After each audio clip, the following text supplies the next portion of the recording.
terkait pembangunan insenerator pembangkit listrik berbasis sampah atau PLTSA untuk pengelolaan sampah di Kota Palembang yang direncanakan akan dimulai pada tahun 2020.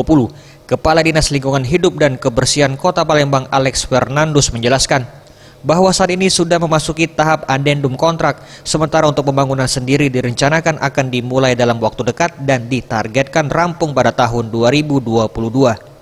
Pembangunan pembangkit listrik berbasis sampah sendiri dilakukan dalam upaya menekan jumlah sampah di Kota Palembang yang mencapai 1.200 ton per harinya, yang juga sesuai dengan Peraturan Presiden Nomor 35 Tahun 2018.